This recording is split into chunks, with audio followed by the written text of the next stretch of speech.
আগের দিন আমি অশ্বিনী নক্ষত্রের কিছু প্রতিকার নিয়ে আলোচনা করেছিলাম।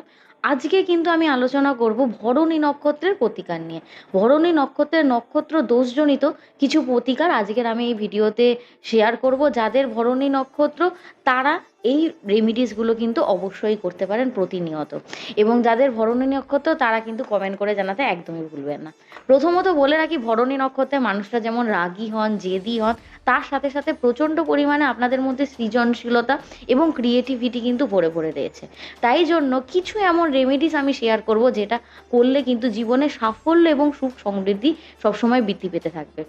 প্রথমেই বলে রাখি, ভরণী নক্ষত্রের অধিপতি যিনি গ্রহ হলেন তিনি হলেন শুক্রদেব। তো শুক্রদেবের কারণে আপনাদের মধ্যে ক্রিয়েটিভিটি, একটু ভালোবাসা, লাক্সারিয়াস বিউটি এইসবের প্রতি কিন্তু একটা আকর্ষণ সবসময় রয়েছে।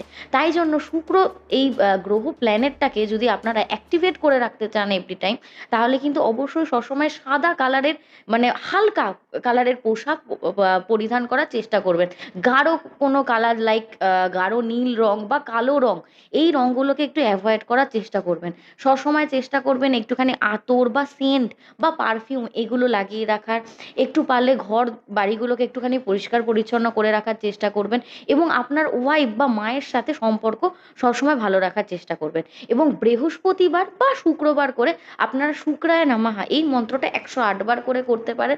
এবং শুক্রবার করে আপনারা পিপল বা পিপল ট্রি বা অশ্বত্থ গাছের নিচে আপনারা মনস্কামনা জানিয়ে একটা মাটির প্রদীপে সর্ষের তেল দিয়ে আপনারা সেখানে জ্বালাতে পারেন।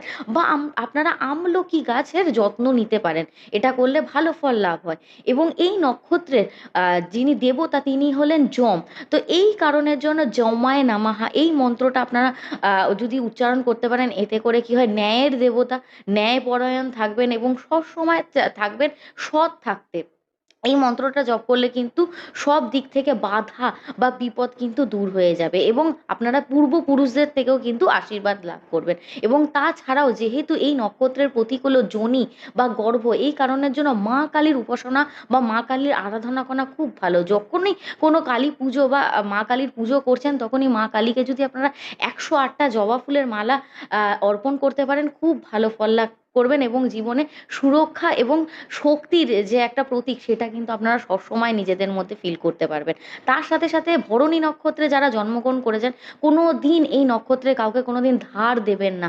ধার দিলে কিন্তু সারা জীবন ধার বা এই দেনার মধ্যে চলে যাবেন।